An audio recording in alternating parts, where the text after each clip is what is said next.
이게 잔머리 굴리는 사람은요 성공 못해요. 잔머리 굴리는 사람은 2년을 못 버텨. 잘라버리거든요. 왜? 반드시 법을 어겨. 반드시 국가에서 하지 말한 짓을 해. 국가에서 봐서 범죄 행위를 해요. 근데 그게 왜 그래요? 그렇게 하면 돈을 벌 것 같으니까. 그거 안 된 거 못 봅니다. 그럼 평생 그렇게 벌었으면 지금 떼부자가 돼 있어야지. 절대로 그렇게 되지 않아요. 그래서 애터미에서 뭐 강의 1시간 하든 2시간 하든 성공하는 것은 두 가지 요소입니다. 하나는 겸손해야 돼요. 사람이 겸손. 겸손, 이게 가장 큰 자본입니다. 겸손이.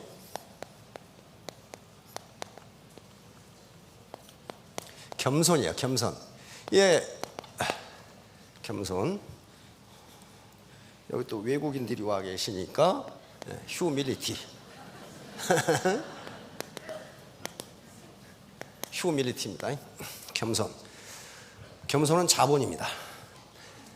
한 사람은 겸손하고 한 사람은 오만하다고 합시다. 누가 사업을 잘하겠어요?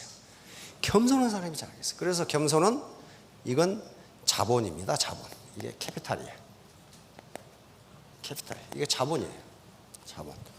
저 자본이 없으면 어떤 일을 해도 성공하지 못합니다. 학자들은 겸손을 뭐라고 정의하느냐 하면은 남의 말을 틀어주는 것. 내가 틀릴 수도 있다. 이렇게 생각하는 것. 그리고 저분의 말이 맞을 수도 있다. 이렇게 생각하는 겸손이에요. 그런데 오만한 사람은 절대로 그렇게 생각 안 해.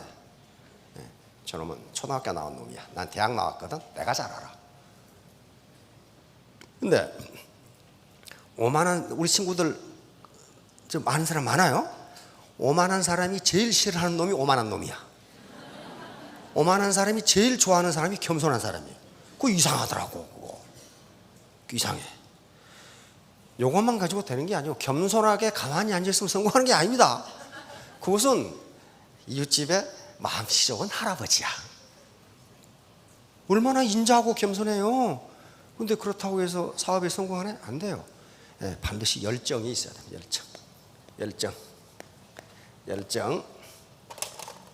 열정이 있어야 된단 말이에요. 열정이 있어야 돼. 패션이 있어야 돼. 이게 가장 기본적인 겁니다. 겸손하고 그 겸손한 가운데 열정. 죽기 살기로 3년 만에 스타마스터가 되겠다. 그렇게 생각하지 마시고 3년 후에 나는 나에게 스타마스터를 선물하겠다. 그렇게 생각했어요. 안 그러면 내가 나에게 미안하니까. 3년 후에 나에게 내가 스스로 스타마스터를 선물하겠다. 안 그러면 내가 나에게 미안하니까. 그렇잖아요. 근데 지금까지 죽기 살기로 애터미 사업을 해서 죽은 사람이 한 사람도 없어요. 전부 다 여기 올라왔어요. 그러니까 죽기 살기로 하면은 성공하실 수 있습니다. 그런데 단 조건은 정직하고 열정이 있어야 돼요. 그러려면 우선 이 머리에 돈을 빼버려야 돼. 돈을 빼버려야 돈이 들어가요. 여기에 뭐가 꽉 차 있으면 안 들어가. 애터미는 돈을 벌게 해주는 어떤 시스템을 가지고 있지만은 우리 사회 그리고 우리 대한민국의 문화 창달을 위해서도 앞으로 기여할 계획을 가지고 있습니다. 현자들이 한 말에 이런 말이 있어요. 시간 약속을 지키지 않은 사람과는 어떤 사업도 같이 하지 마라. 그 사람은 어떤 약속도 안 지킨다. 그런 말이 있어요. 꼭 아침에 보면 늦게 오는 분들이 있어. 앉아있는데 나오라고 그래. 이건 예가 아닙니다. 예가 아니에요. 선진국에서는 있을 수가 없어요. 시간만 되면 문을 닫아버려. 전부 닫아버려. 절대로 못 들어옵니다. 시간 딱. 그러면 우리 사회가 아직 후진적이라는 걸 의미해요. 시간이 넘으면 절대로 못 들어와. 문을 닫아버려 전부 다. 우리가 좀 더 선진화되어야 됩니다. 우리가 바라는 것은 고소득입니다. 하이인컴이란 말이에요. 인컴인데 고소득이 어디서 생기느냐 하는 거예요. 그러면 고소득이 생기려면요 개인의 생산성, 프로덕티비티가 높아야 됩니다. 생산성이 적은데 어떻게 고소득이 생깁니까? 그건 불가능해요. 회사에서도 그 사람은 생산성 범위 내에서 봉급을 주지 생산성을 벗어나서 봉급을 주면 회사가 망해버려요. 그러려면은 이 생산성이 높으려면 어떻게 되면 이 캐피탈, 자본이라는 걸 가져야 됩니다. 앞으로 제가 하는 얘기는 실증 분석입니다. 규범적 분석이 옳다 그러다가 아니고 if then이에요. 그러니까 만일 무엇이면 무엇이다. 과학적 인과관계를 얘기하는 것이지 여기서 좋다 나쁘다는 가치 판단을 하는 게 아닙니다. 그것은 가치 판단은 개인에 따라 전부 다르기 때문에 제가 여기서 어떤 건 좋고 어떤 건 나쁘다 이렇게 이야기할 수가 없어요. 예를 들면 정부가 돈을 많이 찍어내면 물가가 오른다. 이건 맞죠? 여기서 제가 하는 얘기는 돈을 많이 찍어내면 물가가 오른다 이 얘기를 하는 거지 돈을 많이 찍어내는 게 좋으냐 나쁘냐를 지금 얘기하는 게 아니에요. 또 물가가 오르는 게 좋으냐 나쁘냐를 얘기하는 게 아닙니다. 물가가 오르면 좋은 사람이 있어요. 누가 좋아요? 기업가들은 되게 좋아요. 만들어 놓으면 계속 올라가. 만들어 놓으면. 그러나 임금 소득자들은 물가가 오르면은 화폐 구매력이 떨어지기 때문에 앉아서 봉급을 계속 카팅당해. 그런 게 있기 때문에 어떤 사람은 좋고 어떤 사람은 나빠요. 그래서 여기서 제가 일방적으로 가치 판단을 내릴 수가 없습니다. 요 사업 할 것인가 말 것인가. 요거요. 다른 사람 말 듣고 하지 마세요. 이건 자기가 판단해야 돼요. 많은 정보를 얻어서 할 만한 비전이 있는 것인지 없는지는 최종 책임은 자기에게 있습니다. 가끔 보면 사업하다가 아주 박 터지게 싸우는 사람이 있어. 왜 니년이 허락했는데 돈이 안 되냐고 그러거든? 그러면 둘 다 문제야, 둘 다. 아이, 허락한다고 해서 하고, 말라한다고 해서 말하고. 그러면 그건 주체적인 삶이 아니에요. 노예적인 삶이지, 그게. 아무리 허락해도, 미국에서는 그게 안 통합니다.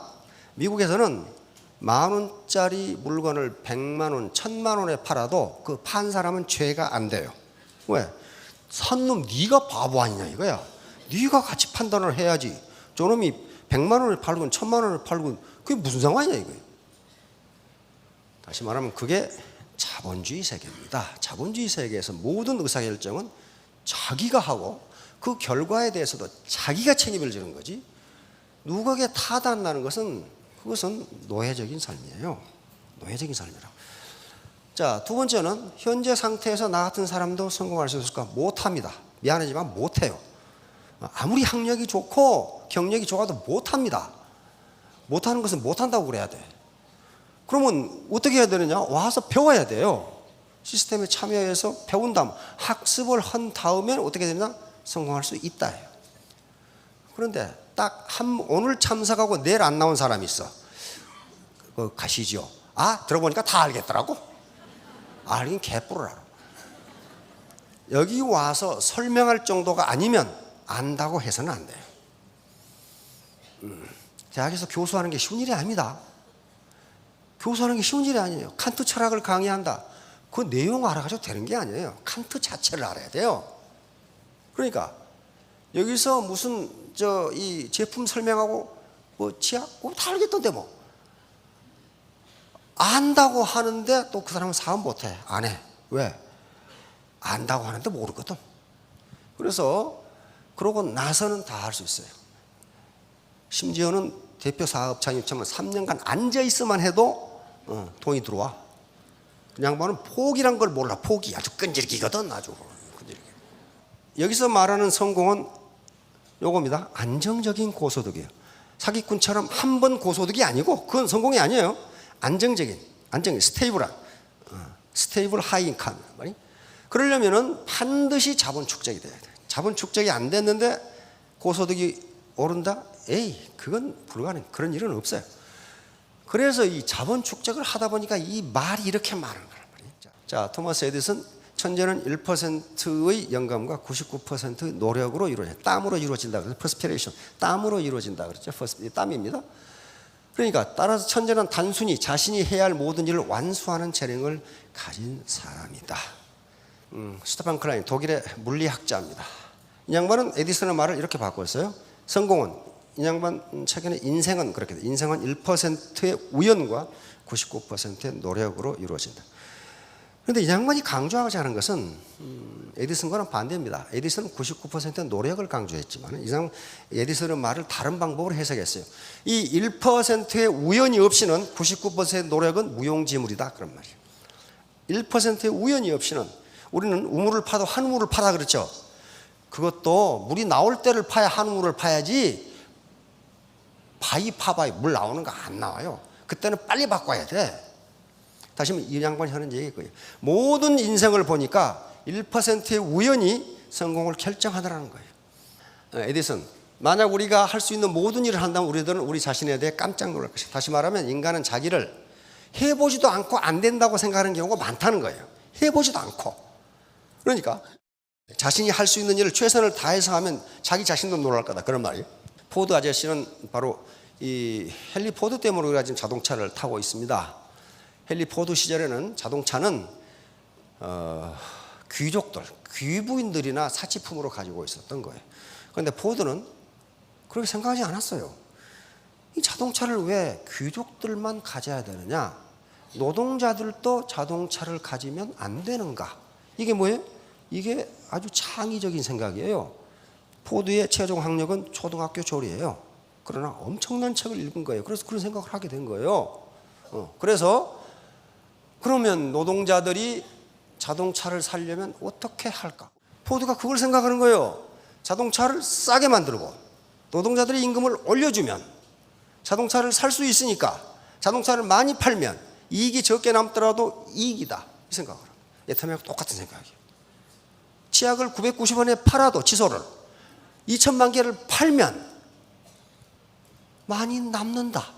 그 생각이에요. 포드가 똑같은 생각을 합니다. 그래서 T형 자동차를 만들어서 오늘날 우리가 자동차를 타게 됐습니다. 근데 지금은 또 자동차가 많이 드니까 매연이 많이 나와 또. 그렇죠? 매연을 없애려고 노력해도 안 되고 매연이 안 나는 자동차를 만들면 돼. 그게 비즈니스예요. 그게 싱크 디퍼런트라고 스티브 잡스가 이야기한 싱크 디퍼런트예요. 그럼 뭘 만들어 버리면 돼? 맹물로 가는 자동차를 만들면 돼. 맹물로. 그게 수소 자동차예요. 수소는 얼마든지 있으니까. 물은 수소가 산소로 이루어지죠. 그게 싱크 디퍼런트예요. 내 생각이 맞다 그렇게 있으면 그 생각이 안 나와요. Coming together is a beginning. 만남이 시작이에요. 오늘 만났죠? 처음 만난 분이실 거예요. Keeping together is progress. 계속 함께 하는 것이 발전이고, 그러니까 오늘 듣고 다 한다고 가버리신 말은 발전이 없는 거예요. 마지막으로 working together is success 그랬어요. 함께 일하는 것이 성공이에요. 이거 계속 강조합니다. 제가 함께 일해야 됩니다. 함께. 나 혼자 똑똑한 게 아니고 어떤 개별지성도 집단지성을 능가할 수가 없어요.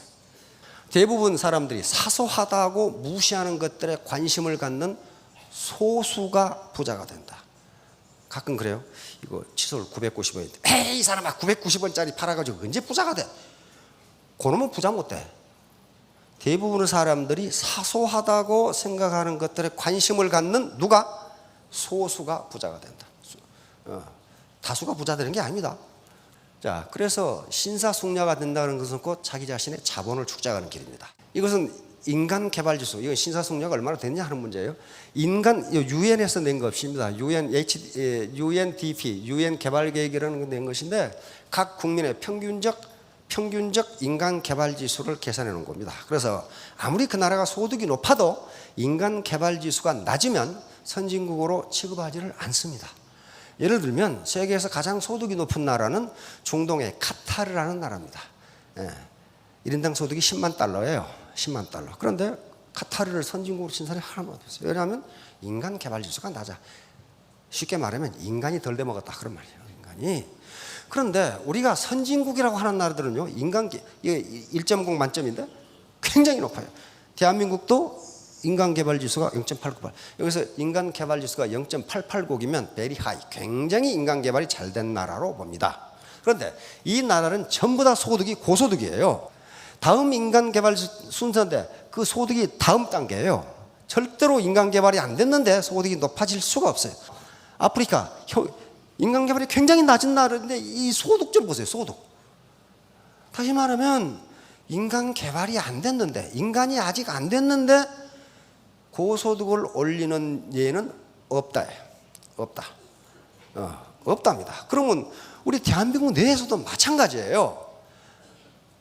국가에서 하지 말라는 짓 하고 회사에서 하지 말라는 불법 행하고 다른 사람에게 피해를 주고 이건 인간 개발이 안 된 거예요. 신사숙녀가 아니거든요. 그런 사람이 성공한 예는 없답니다. 자, 근데 문제는 나예요.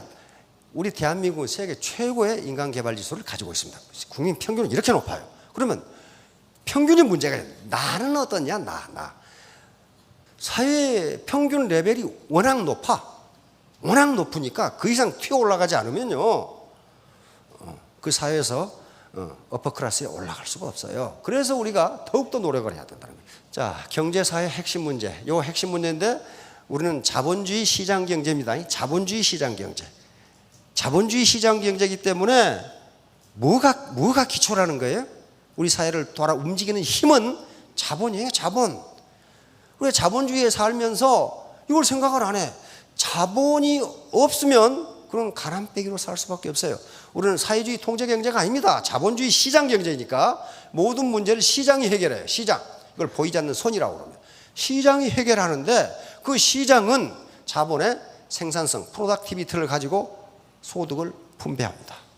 소득을 분배해요. 그러니까 자본을 많이 가진 자는 소득이 많게 돼 있어요. 자본을 적게 가진 자는 소득이 적게 돼 있어요. 이게 왜? 자본주의이기 때문에. 자본주의. 그렇다면 이 자본주의에서 높은 소득을 올리려면 결국 프로덕티비티, 생산성이 높아야 되고, 그러려면 자본을 가져야 돼요. 자본이 구체적으로 뭔가 하나하나 봅시다. 자, 문전옥답하고 천수답. 그 문전옥답이 비싸다는 거 다 아시죠? 그건 왜 그래요? 생산성이 높습니다. 단위 면적당 생산성이 높기 때문에, 그것은 프로덕티비티가 높기 때문에 가격이 높게 돼 있어요. 자, 김연아하고 보통 여자 모델. 김연아가 훨씬 높아요. 김연아는 뭘 가지고 있어요? 자본을 가지고 있어요. 그 몸 자체 내에 자본을 가지고 있는 거예요. 그 자본은 어디서 왔어요? 노력에서 나왔습니다. 노력에서 나왔어요. 김연아가 가지고 있는 세계 피겨 여왕이라는, 피겨 스케이팅 1위라는 자본을 가지고 있어요. 자본을 가지고 있어요. 그런데 김연아 인터뷰를 보면 그렇게 돼 있어요. 내 인생의 90%는 고난이었다. 그렇게 돼 있어. 고난이었다. 이거 뺑 돌면서 10,000번 돌았는데 3,000번 넘어졌다. 엉덩이가 아파서 돌아다니질 못했다. 그러나 그 90%의 고난이 현재 나의 영광을 가져왔다. 생산성이 높기 때문에, 즉 10억을 주고 모델을 해도 그 회사 사장이 바보가 아닙니다. 10억 이상 팔리니까, 더 팔리니까 모델을 쓴단 말이에요. 자본은 쉽게 말하면 늘 얘기했지만 인간이 만들어낸 생산수단을 자본이라고 합니다. 이게 마이크가 자본이고, 여기에 자본이고, 이 칠판이 자본입니다. 자본과 노동이 결합하면 생산성이 올라가도록 되어 있습니다.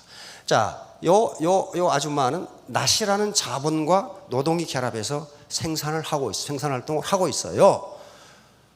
그럼 어때요? 요 아저씨는 예촉이라는 것과 노동이 결합해서 생산 활동을 하고 있는데 어때요? 생산성이 누가 높아요? 이 아저씨는 다 뱄는데 아줌마는 이제 1m 뱄어, 이거. 다시 말하면 자본 집약도, 얼마나 자본 축적이 되어 있냐에 따라서 생산성은 엄청난 차이가 납니다. 마찬가지죠. 누가 힘들어? 요 아저씨가 힘들어. 삽이라는 자본과 결합해서, 포크레인은 자본과 결합해서, 이 아저씨는 담배 피면서도 한 200배 일을 해버려. 200배. 그러면 임금이 어떻게 돼? 임금이 200배가 돼요. 생산성이 높잖아요. 바로 그래서 우리 삶의 과정은 자본의 축적 과정입니다. 유치원 다니면서부터 노래를 배우고 글자를 배우고 숫자를 배우고, 이게 인프라스트럭처, 이 내 자본을 증진시킬 수 있는 인프라를 구축하는 기관입니다. 그래서 오늘날 선진사회를 평생학습 조직이라고 이야기해요. 평생 배우는 거예요. 평생. 이 자세를 가진 사람이야만 겸손하다고 할 수 있습니다. 평생 배운다. 평생. 자, 이게 명쾌하게 나와 있어요.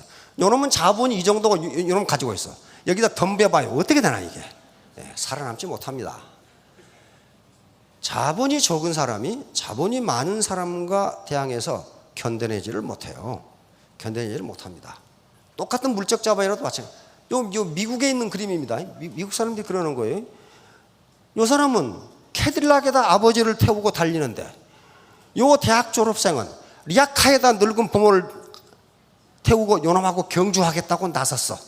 어떻게 되겠냐 이 말이야. 이게 자본을 가진 자와 못 가진 자를 미국인들은 이렇게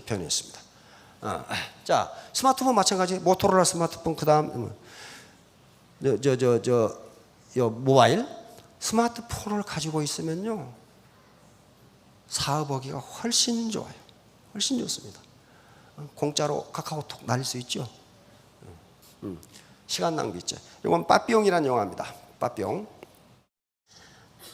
지금 유튜브에 있으니까 굉장히 재밌어요. 왜냐하면 빠삐용이 평생을 감옥에서 탈출하기 위한 노력을 그린 영화죠. 요 스티브 맥키너하고 더스틴 호프만이 나오는. 근데 빠삐용은 저 프랑스 이 외딴 섬 조지아 세인트 존스 섬에 거기 들어가면 죽어서 나와야 되는데 거기서 탈출하기 위해서 지금 독방에 가두어가지고 있는데 탈출하려면 체력이 있어야 되니까 밥은 국물밖에 안 주기 때문에 바닥에 있는 바퀴하고 지네를 잡아먹는 장면이에요. 그렇게 해서 그래서 체력을 보강하기 위해서 탈출하는 거예요. 그런데 꿈에 여기 침대에서 자는데 꿈에 이게 나타났어요. 12사도가 재판정으로 불렀어요. 사막에서. 근데 빠삐용은 자기는 죄가 없어. 포주를 죽였다는 죄로 여기 지금 잡혀왔거든. 근데 자기는 포주를 안 죽였다 이거야. 안 죽인 게 사실이에요. 그런데 여기서 재판장에 그렇게 해서 나는 죄가 없다. 무죄다. 왜? 내가 포주를 죽이지 않았다. 이렇게 주고. 근데 재판장이 뭐라고 그래요? 너는 포주를 죽이지 않았을 수도 있다. 그러나 그보다 더 무거운 죄를 지었다. 시간 낭비죄. 젊어서 이 자식아 공부 안 하고 왜 그 사창가에 왔다 갔다 했냐 이게. 왜 이 시간 낭비를 했냐는 거예요. 그러면서 스티브 맥킨이 돌아 나오면서 I'm guilty 하고 나옵니다. 나는 죽을 죄를 지었다. 왜? 인생을 낭비한 죄, 시간을 낭비한 죄. 그러니까 지금까지 자본 축적이 안 돼 있다면은 그것은 신은 우리에게 부자든 가난한 사람은 아주 공평하게 준 것이 시간입니다. 하루 24시간 줬어요. 그런데 너는 그동안 뭐 했느냐? 그게 이 영화의 아주 핵심이에요. 너는 뭐 했느냐 이게 그동안에. 19세기 말에서 20세기 초에 세계 최고 지식인입니다. 지성인입니다. 바로 막스 베버라는 사람인데 이 사람이 프로테스탄트 윤리와 자본주의 정신에 이걸 다시 언급합니다. 인생의 죄 중에서 가장 큰 죄는 시간 낭비죄다. 그러면 그 결과는 누가 책임지느냐? 개인이 책임져야 된다는 거예요. 톨스토이라는 사람이 있어요. 톨스토이. 자, 톨스토이 인생론이라는 책이 있습니다. 365일을 다 적어놨어요. 몇 월 며칠 이렇게 해서. 여기 보면 당신에게 가장 중요한 때는 언제인가? 언제라고 그랬어요? 현재. 예, 현재. 현재가 가장 중요해요. 과거 생각해도 소용없고 미래 생각해도 소용없다. 현재가 합해서 인생이 된다는 거예요. 근데 현재라는 시간이 있다고 그랬어요? 없다고 그랬어요? 예, 현재라는 시간은 없어요. 존재하지 않습니다. 0.1초 전은 과거예요. 0.1초 후는 미래입니다. 그럼 현재는 0이에요. 예, 현재라는 시간은 제로입니다. 그래서 그러니까 찰나지요. 찰나가 합해져서 인생이 되니까 현재 시간이 가장 중요하다. 현재 시간이 가장 중요하다. 자, 그 다음에 당신에게 가장 중요한 일은 무엇인가? 현재 당신이 하고 있는 일이 가장 중요하다. 톨스토이 인생론에 있습니다. 그러니까 저에게 있어서 가장 중요한 일은 현재 강의를 하는 일이고 우리 사장님들 입장에서 가장 중요한 일은 현재 강의를 듣는 일이에요. 이것보다 더 중요한 일이 없어. 당신에게 가장 중요한 사람은 누구인가? 바로 당신이 현재 만나고 있는 사람, 그 사람이 가장 중요하다. 이게 톨스토이의 이야기입니다. 톨스토이는 또 그런 얘기를 또 있어요. 이 시간이라는 게 현재라는 게 아주 짧은 찰나다. 바로 시간 낭비죄의 형벌은 무지와 빈곤, 부자유. 요건 개인이 책임져야 돼. 무지 인간이. 현자들은 이야기합니다. 인간은 무지하게 태어났지만 멍청하게 태어나지는 않았다. 따라서 살아가는 과정에서 유지하게 된다. 근데 그걸 시간을 낭비해버리면 어떻게 돼요? 멍청하게 태어나지 않았는데 시간을 낭비해버리면 끝까지 무식한 사람으로 남게 된다. 그래서 부자유가 오고 빈곤이 따라온다는 거예요. 네, 영화 사관과 신사라는 리차드 기어가 나오는 지금도 리차드 기어 굉장히 멋있어요. 나이 들었는데도 굉장히 멋있어. 이 영화는 바로 무슨 얘기? 사관 오피서 장교입니다. 신사. 장교가 되어가면서 인간이 어떻게 신사가 되어가는 걸 그린 영화가 사관과 신사입니다. 그러니까 두 사람이 아니고 한 사람이에요. 리차드 기어라는 이게 아주 불행한 가정에서 자라서 인간을 못 믿고 자기밖에 몰라. 자기 이속만 챙기려고 그래. 그런데 강한 훈련을 사관학교에서 받아가면서 신사가 되어가는 과정을 그리는 겁니다. 그러니까 애터미라는 과정도 그렇게 돼 있어요. 굉장히 힘들어. 그리고 판매사 되기 쉬운 일 아닙니다. 그래서 결국은 마지막 이렇게 힘들게 훈련을 받아가지고 장교로 임관하면서 생도생활 중에 사귀었던 여자를 차버렸는데 마지막에 장교는 또 신사는 자기 언행에 대해서 책임을 지는 사람이에요. 그러니까 스폰서가 내가 당신하고 동반 성공할게, 당신을 성공시켜줄게 했으면 그걸 실행하는 사람이 숙녀예요. 신사고. 그런데 자기 주머니 채우기 바쁘다면 그건 거짓말쟁이지. 신사 숙녀가 아니에요. 그래서 바로 신사 숙녀의 품격, 요게 자본이에요. 요게. 따라서 신사 숙녀에게서 나오는 것은 뭐냐면 매력입니다. 매력이에요. 매력은 얼굴만 이쁘다고 되는 게 아닙니다. 자, 바로 애터미 하다 보면 이렇게 전부 거절이야, 거절. 10명 이야기하면 그중에 9명은 거절이야. 이게 훈련 과정이라고 생각하시면 됩니다.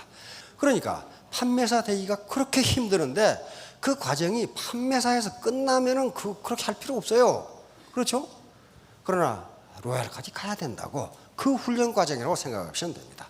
그래서 우리 애터미 직급은 군대 계급 체계로 돼 있어요. 세일즈 마스터가 되면 이제 이건 사관생도라고 봅니다. 그래서 졸업하면 다이아몬드 유관장교가 되는 거죠. 그 다음에 샤로이죠. 이건 연관장교입니다. 무궁화라는 얘기예요. 샤로는. 그리고 그 위에 스타, 그리고 로얄이 있고 그 다음에 임페리아 있습니다.